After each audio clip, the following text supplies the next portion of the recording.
Picture this: a desperate rancher on the brink of losing his entire legacy, agreeing to a startling proposal from a mysterious older woman claiming her eyesight is failing, only to discover just 3 days later a secret that changes everything. How did their paths cross in such a bizarre twist? What shocking revelation breaks the entire arrangement wide open?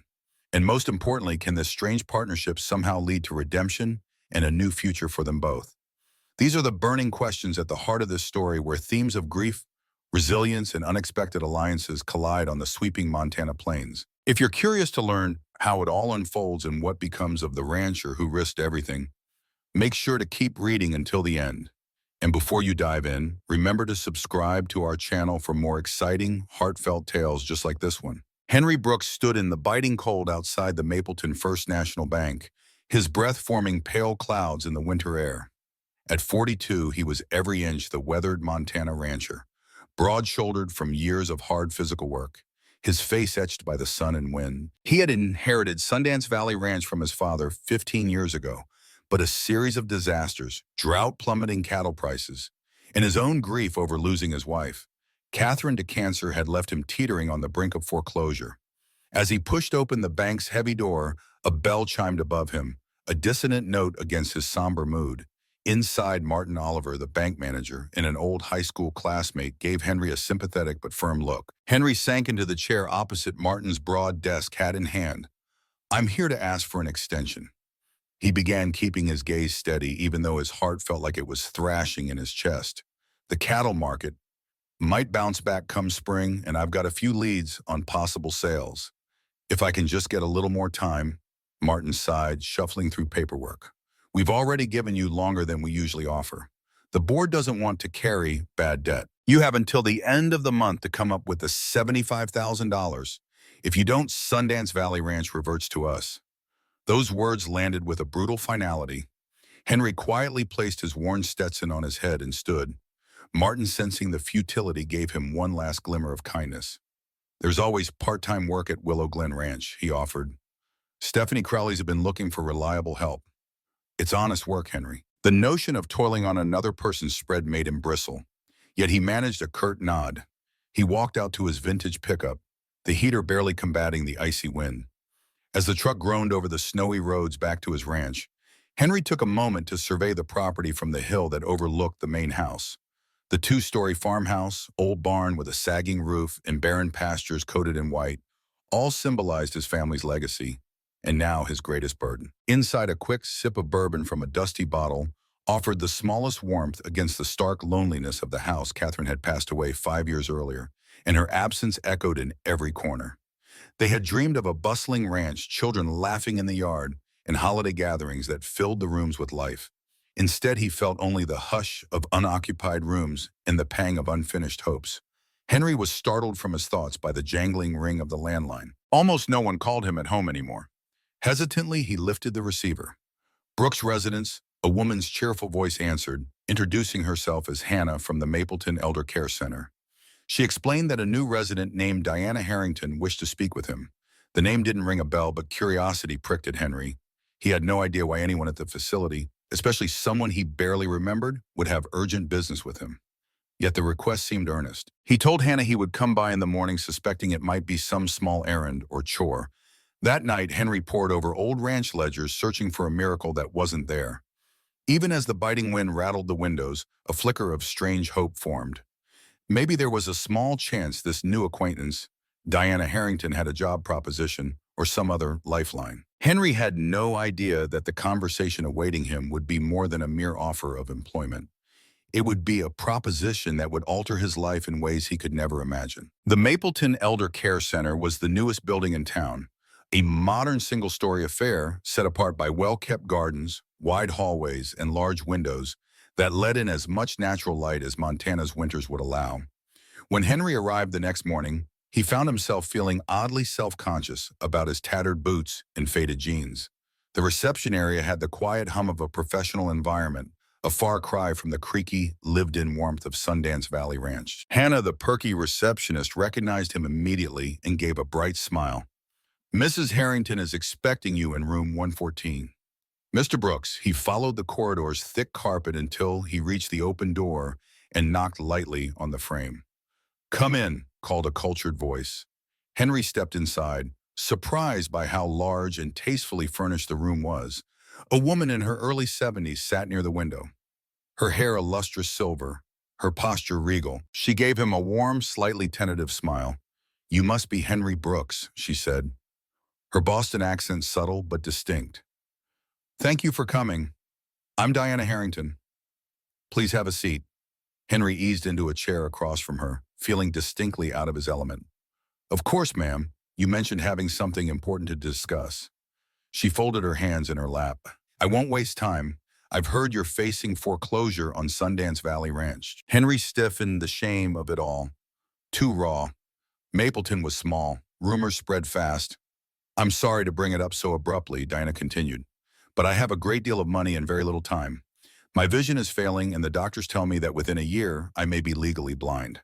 I refuse to spend whatever I have left in a sterile environment like this, no matter how modern and well-staffed. I want a home, something real with open skies and purpose." Henry struggled to see where this was going.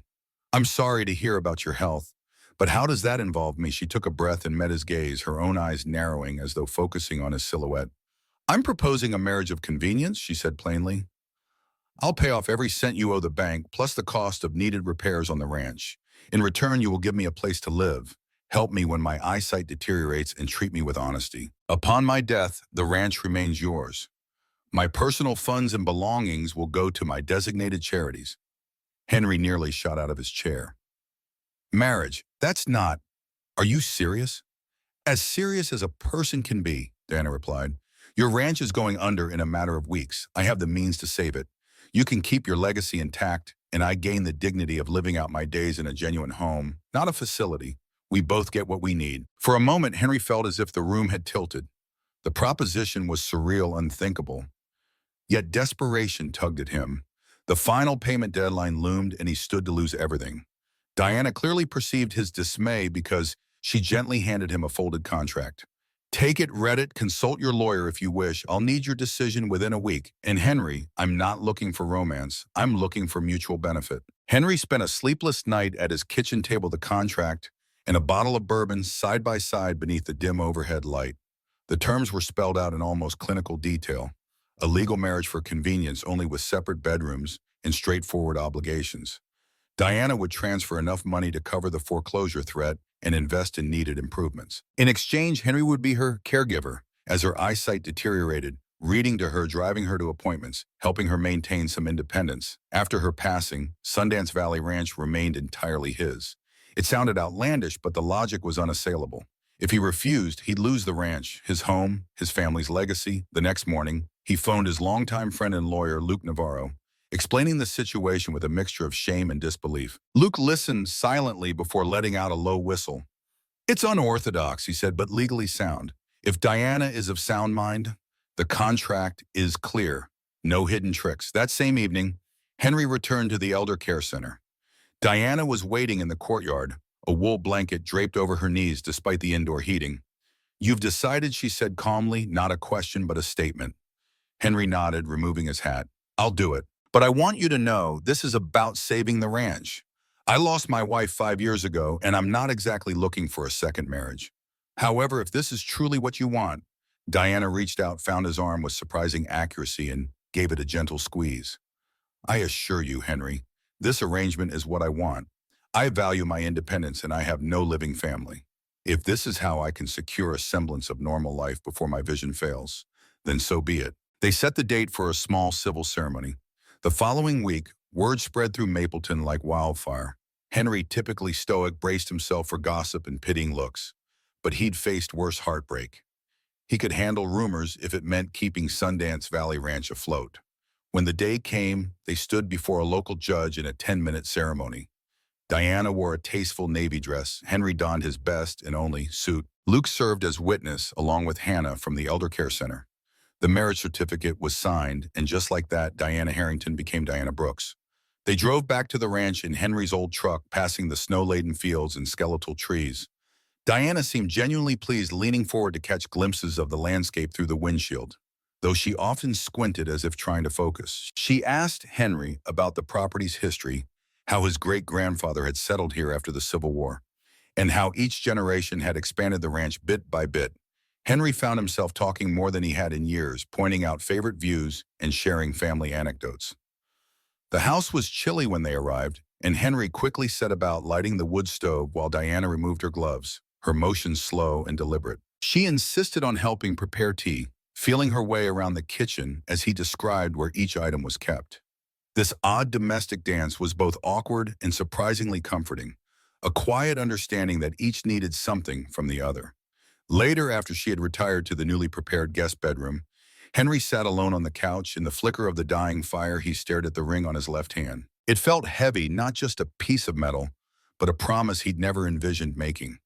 He couldn't have guessed that within 3 days, he would discover a truth that made this entire marriage proposition feel like the smallest part of a far greater revelation. The first day of marriage began with Henry rising before dawn as ranchers do to tend the cattle. With the meager herd he had left, he managed their feeding and checked on the state of the barn. Winter had been especially brutal, and some of the fencing would need immediate repairs once the ground thawed. The knowledge that Diana's funds could make such repairs possible lifted a weight from his shoulders. Inside the house, he found Diana already awake and meticulously navigating the kitchen. She wore plain slacks and a sweater, her silvery hair in a neat chignon. Though she moved more slowly than most, her assuredness suggested she had adapted to limited vision. When she asked for help locating the coffee filters and sugar, Henry patiently guided her to each cupboard. "We have a bank appointment at 10. Henry reminded her, handing over a steaming mug. "We'll settle the mortgage and pay off the bank's lien." Diana nodded. "Yes, I've arranged for the wire transfer. I expect Martin Oliver might be surprised to see us, but money talks, right?" Sure enough, Martin's jaw practically dropped when Henry introduced Diana as his wife. While Martin stammered polite greetings, Diana briskly went over the details, handing him official documents. She wanted to pay off the entire debt. No negotiating, no haggling. Martin, taken aback, had no option but to accept. With a few keystrokes, the ranch was free from the clutches of foreclosure. Henry felt an odd rush of gratitude and relief tempered by the strangeness of the situation. In the days that followed, Diana immersed herself in ranch routines. She memorized the layout of the farmhouse carefully, feeling for doorknobs and furniture edges, labeling items in large print. Henry had not expected her to adapt so well, though she occasionally bumped into corners or struggled to read smaller text. She always wore the same calm, resolute expression. She asked a million questions about ranch operations, from the cost of feed to the timeline for calving season. Henry found her curiosity endearing, if a bit relentless. On the morning of the third day, Henry woke to an eerie silence. The guest bedroom door stood ajar. The bed made perfectly, but Diana was nowhere to be found. Fear jolted him. He searched the house, calling her name. Eventually, he spotted the back door slightly open, letting in a draft. Following footprints in the slushy yard, Henry discovered Diana kneeling in the neglected garden behind the house. She wore Catherine's old gardening gloves, their floral pattern incongruous on her elegant hands. "Diana," he called softly, approaching. She turned a smudge of dirt on her cheek. "I didn't see a note. I was worried." A small, almost guilty smile tugged at her lips. "I'm sorry, I should have let you know. The soil here is fantastic, just needs aeration. I can feel how compacted it is." Henry's heart twisted when he recognized the gloves. "Those belonged to Catherine," he murmured. Immediately, Diana began to remove them, apologizing. But Henry stopped her with a gentle hand. "No, it's all right. She'd have been happy. They're getting used again." A strange sense of peace settled over Henry as he knelt beside Diana in the garden. He told her about Catherine, how she had grown up on a nearby farm, and how she fought cancer with quiet determination. For the first time in years, Henry found the words pouring out easily. Diana listened without judgment, occasionally brushing dirt from her gloves or repositioning herself to lean in closer. The moment felt intimate, like a confession. Henry had no inkling that this calm morning would set the stage for a shocking discovery later that day. A discovery that would make him question everything he thought he knew about Diana Harrington, and even the reality of the last 3 days. That afternoon, Henry decided to ride into Mapleton to pick up the official marriage certificate. The ceremony had been abrupt, but he wanted Diana to have a copy for her records. Mapleton's town hall smelled of musty files and fresh coffee, a familiar mix of civic life in a small community. He approached the clerk. "Donna, an old acquaintance from school. Donna, I need a copy of my marriage certificate, filed under Henry Brooks, and..." Diana Harrington. Donna blinked in confusion as she tapped on her computer. Marriage certificate. For this week, I don't see it in the system. Frowning as Henry insisted. It happened 3 days ago. Judge Milner officiated. Donna gave him a baffled look. Judge Milner says he hasn't performed any marriages this month. Maybe you got the date wrong. Alarm bells began to ring in Henry's mind. He was certain of the date he'd stood, right there in the judge's chamber, had felt the pen in his hand as he signed the documents. Next, he tried calling Luke Navarro, who had supposedly witnessed the event. Luke sounded puzzled on the phone, Henry. I haven't seen you in a few weeks, he said, sounding genuinely concerned. What marriage are you talking about? Henry's stomach twisted as if he'd swallowed a shard of ice. Could there be a bureaucratic error so massive, or was something far more sinister at play? No certificate, no record of the ceremony, no recollection from the very people who had been present. Henry quickly left town hall and climbed into his truck. Tension gripping every muscle, back at Sundance Valley Ranch, he found Diana sitting on the porch swing, a large print book open in her lap, appearing serene. Storming up, he demanded, I went to get our marriage certificate today, and they have no record of it. Judge Milner says he never performed a wedding. Luke claims he hasn't witnessed anything. What in God's name is going on? He expected Diana to panic or feign confusion, but instead she offered a sad, knowing smile. I was hoping we'd have a little more time, but I see you've uncovered the discrepancy already. She set the book aside. Henry, please sit, I'll explain everything. His heart thudded. Explain what? When he remained standing, she sighed and began. We aren't legally married. There was no ceremony, at least not in any conventional sense. Henry could only stare. That's impossible, I remember it. The courthouse, the judge, the paperwork. Diana rose, her posture suddenly straighter, her gait no longer cautious. Even her eyes, previously narrowed in concentration, now focused on him with perfect clarity. You remember something that never occurred, she said calmly. My vision isn't failing due to macular degeneration. In fact, my eyesight is perfectly fine. Henry, I am not who you think I am. My name is Dr. Diana Harrington, and I'm a psychiatrist specializing in immersive therapy. Your sister Rebecca hired me because she feared you were on the brink of suicide. Henry felt as if the porch were tilting under him. Rebecca? She lives in Seattle. We haven't spoken in years, Diana. Dr. Harrington nodded. She reached out to me, desperate. You'd refused all help, financial, emotional, therapeutic. She believed if something drastic wasn't done, you'd lose the ranch, or worse, your life. The technique I use is designed to create a believable narrative that breaks through a patient's walls. Stunned, Henry sank onto the porch steps. So, everything you told me about the failing eyesight, the need for a marriage, the bank visits with you there, was it all staged? Her expression softened with genuine sympathy. The ranch's debt is very real, and it is paid off. Your sister handled that transaction electronically. The rest, the wedding, my condition, our entire 3-day marriage, was part of a controlled therapeutic narrative, one intended to give you hope and a reason to accept help. I'm sorry for the deception, but it was deemed necessary to save you from yourself. Henry had never felt such searing betrayal. For days, he had believed himself a married man. He had shared intimate memories of Catherine with Diana and trusted her with the future of his family's land. And now she stood there calmly explaining that it was all a crafted illusion. He staggered to his feet. This is unbelievable. You can't just manipulate someone's reality like that. It's cruel. Diana did not flinch. Rebecca tried everything else. You refused counseling, turned her away when she visited, ignored phone calls, letters. She was terrified she'd lose you forever. I specialize in an experimental therapy that constructs an immersive, believable scenario so the patient can accept help without feeling threatened or pitied.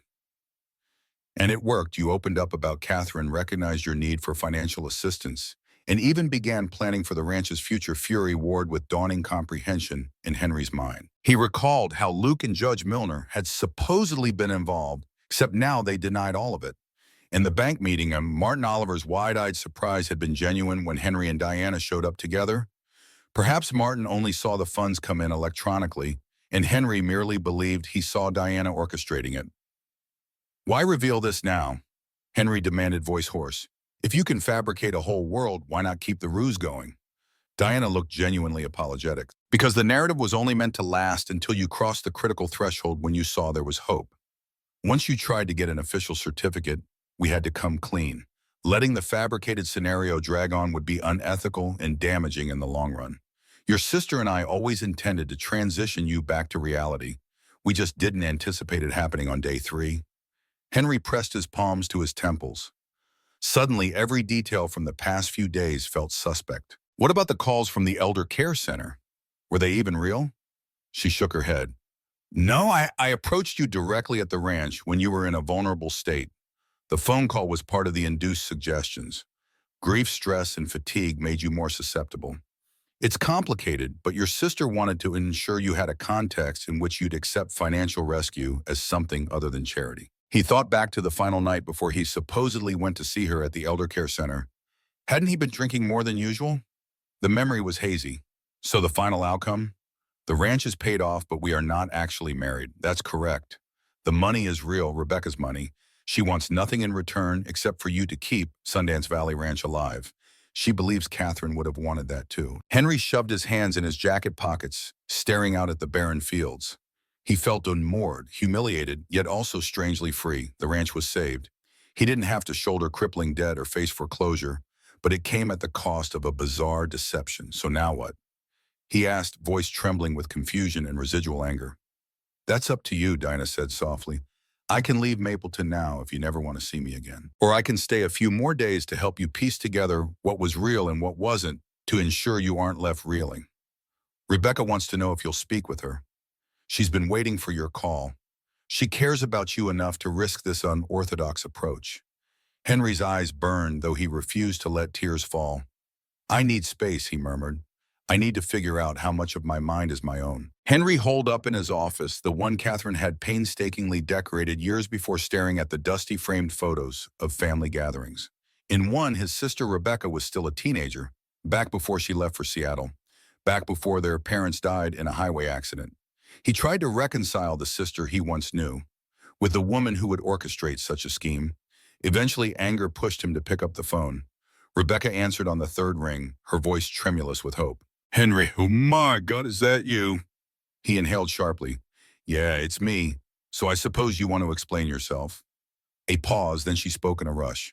I know you're furious, and you have every right to be. I tried everything else. You wouldn't speak to me, wouldn't accept my checks, wouldn't see a therapist. I heard rumors you were drinking heavily, that the ranch was on the brink. Luke suggested I come out again, but the last time I tried, you slammed the door in my face. Henry remembered that day in a half-drunken blur, though. Hearing it from Rebecca's perspective made him cringe. He sighed. I guess I forced your hand. But hiring Dr. Harrington and tricking me into thinking I married her? That's extreme. She's had success with veterans suffering from PTSD, people who can't be reached through normal channels. Desperate times call for desperate measures, Rebecca said quietly. I'm sorry, Henry. If there was another way, I'd have taken it. His shoulders sagged. The tension in his voice softened. The ranch is saved, yes. I made the bank payments electronically. It's not a loan. It's an investment in our family heritage. I don't want the ranch sold off or to lose you entirely. The raw truth of her words cut through him. He realized with an uncomfortable clarity that if she hadn't taken action, he might have lost everything, possibly even his life, if he'd sunk further into despair. I don't know what to say. He admitted, I'm furious and grateful all at once. That's okay, Rebecca said. Just don't disappear again. Let me come visit, or you visit me. Please let me help. Even if it's not money, let me offer moral support. I miss you, Henry, and I miss Catherine. I know I can't fill that gap, but you shouldn't face this alone. He felt his anger ebb, replaced by a cautious acceptance. Come if you want. The ranch still needs a lot of work. I'm not sure how to move forward yet, but maybe we can figure it out together. Henry hung up and stared at the silent receiver. An involuntary shudder passed through him. For 5 years, he had grieved Catherine in near isolation, letting the ranch deteriorate rather than face life without her. Now, thanks to an unconventional scheme, he had a chance, albeit under bizarre circumstances, to rebuild both the property and his relationships. Later that night, he found the bourbon bottle where he'd left it. He picked it up, deliberating, then put it back unopened. Instead, he walked outside into the crisp Montana evening. Standing in the snow-covered yard, he gazed up at the stars he used to watch with Catherine. Slowly, he let the cold air center him. Tomorrow he would speak with Dr. Harrington about sorting memory from reality, as humiliating as that might be. He owed it to himself and to Catherine's legacy to move forward with eyes wide open. Rebecca arrived 2 days later, stepping off a small commuter plane, with eyes brimming with both excitement and nerves. She was older than the last time Henry had seen her, 34 now, with lines of worry that hadn't been there before. They embraced awkwardly at first, then with surprising warmth. "I'm so sorry," Rebecca whispered as she clung to him. "I should have tried something sooner. Or maybe tried something less theatrical." Henry offered a wry smile, tugging at the corner of his mouth. It felt strange to realize they could still joke, even after everything that had transpired. The drive back to the ranch was surprisingly cordial. Rebecca was brimming with questions about the property, about local changes in Mapleton, and about how Henry was truly coping. He answered honestly, describing the complicated mix of fury, relief, and disorientation. By the time they pulled up to the main house, a light snow was falling. Waiting on the porch was Dr. Diana Harrington, no longer pretending to navigate the world with failing eyesight. Instead, she stood erect, offering a polite, professional smile. "Welcome, Rebecca," she said. "I'll leave you two to catch up, but I'm here if you need clarifications." Rebecca and Henry spent the day in deep conversation. She admitted her guilt for staying away so long, while Henry confessed his stubbornness and the reasons he had pushed her out. Catherine's illness had consumed him with grief, and losing both parents in quick succession left him feeling alone in the world. Opening up felt like inviting more pain, so he built walls. The property slide into debt was another failing he couldn't face. That evening they gathered with Dr. Harrington in the living room. The therapist laid out the specifics of the immersive scenario, how she'd visited Henry when he was inebriated and vulnerable, weaving the phone call and the talk of a marriage proposition into his memory. "It was crucial that Henry see me as an ally, not as a pitying benefactor," Diana explained. "The false marriage framework removed the sting of charity. Instead, it felt like you were making an even trade, saving your land in exchange for offering me a home." Autonomy is often key for patients at risk. The details were both fascinating and unsettling. Henry realized certain memories he held Diana negotiating with Martin Oliver at the bank. The phone call from the elder care center were illusions shaped by suggestion and his own desperation. However, the actual debt repayment was real. The money indeed came from Rebecca's account, but Henry's mind had simply overlaid a storyline in which Diana had orchestrated it. When Dr. Harrington concluded, she studied Henry intently. "I understand if you can't forgive me, but know this intervention was always meant to be a temporary stepping stone. Now that you've accepted help, you can work on genuine healing. I've left contact information for Dr. Carver, a highly recommended local counselor, if you prefer a more traditional therapy route." Henry, exhausted and drained, ran a hand through his hair. He looked from Diana to Rebecca. "I don't know if I can ever be fully okay with what happened, but the ranch, it's safe, and I'm finally letting people in. Even if your methods were questionable, I can't deny the results." Rebecca reached out, resting a hand on his shoulder. "We'll take it a day at a time, Henry. That's all we can do." Over the following weeks, the dust began to settle. Rebecca stayed at Sundance Valley Ranch, helping Henry draft a plan to revitalize operations.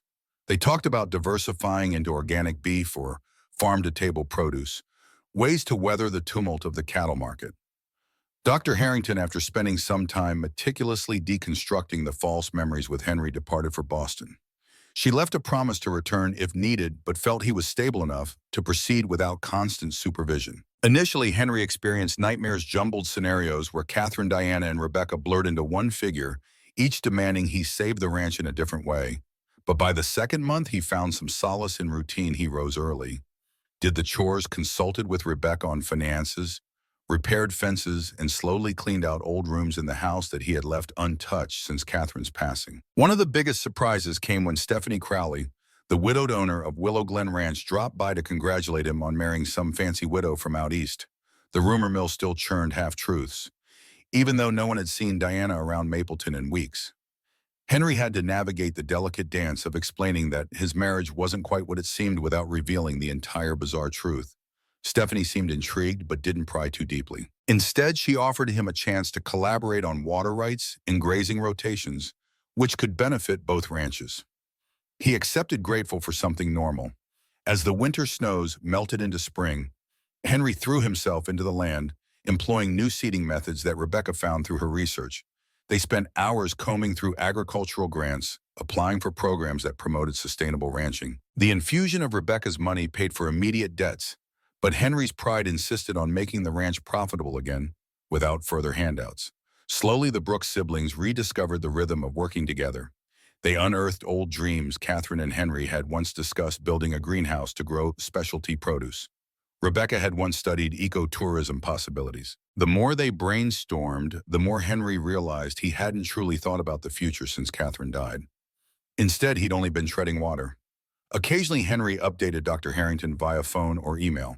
Though their exchanges were brief and professional, she offered encouragement for his therapy sessions with Dr. Carver, who guided Henry through unresolved grief, helping him see that moving forward did not mean betraying Catherine's memory. In fact, building something new out of the ashes of his old dreams could be a way of honoring her. While the scandalous tale of Henry's supposed marriage began to fade from local gossip, some still teased him about running off with a sugar mama. Henry took it in stride, embarrassing as the lie had been. It had brought him to a place where the ranch was safe and he was reconnected with his sister. Not a small victory. Then one sunlit afternoon, Stephanie Crowley invited Henry over to Willow Glen to discuss an upcoming county meeting about water management. After business wrapped up, they shared a simple lunch. She spoke of the challenges she'd faced, losing her husband running a ranch alone and raising her children to respect the land. Henry listened, seeing for the first time how parallel their paths of grief were. By the time he left, he felt that intangible spark of possibility, a glimmer of warmth he hadn't dared to let himself feel in years. That night, he walked through the house, noticing how different it felt with Rebecca bustling around the kitchen. The place no longer felt like a mausoleum of lost dreams. It felt like a home on the verge of renaissance. 5 years later, those seeds of renewal had blossomed into something few in Mapleton could have predicted. The Brooks siblings had merged their efforts, turning Sundance Valley Ranch into a model of sustainable, diversified ranching. They had installed solar panels, gained organic certification for their beef, and experimented with a farm stay program that invited tourists to spend weekends learning about rural life.